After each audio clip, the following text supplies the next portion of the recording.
नमस्कार। प्र्याक्टिकल एजुकेसनमा आज म तपाईँहरूलाई छुट्टै विषयमा बोल्न गइरहेको छु। ल हेर्नुहोस्, क्रोसियामा छतमा कसरी तपाईँको कार्पेट राखेर वेल्डिङ गरिन्छ। कार्पेट राखेर तपाईँको फर्म राखेर, जुन यतातिर हाम्रो टिभी आउने फर्म हुँदैन त्यस्तो फर्म राखेर पुरा चाहिँ नै छतमा भित्तामा वेल्डिङ गरिन्छ। यो चाहिँ अब युरोपको हरेक चिसो देशहरूमा यसरी वेल्डिङ गरेर तपाईँको चिसोबाट बच्नको लागि यस्तो उपायहरू अपनाइन्छ।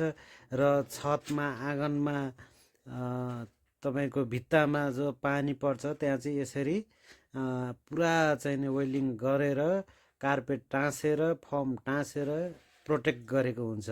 नत्र अब यो पुस माघमा धेरै चिसो हुन्छ, त्यहाँबाट बच्नको लागि यस्ता उपायहरू अपनाइन्छ। ल हेर्नुहोस्, यहाँ छत पुरै बढालेर अब यहाँ कार्पेट 3टा कार्पेट हालेर मात्रै वाटरप्रुफ गरेको हुन्छ। ल हेर्नुहोस्, यसरी कार्पेट यो बाक्लो खालको कार्पेट हालेको हुन्छ।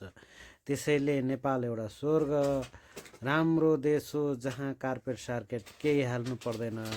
हस् त, धन्यवाद। सानो जानकारी दिएँ तपाईँलाई आज म।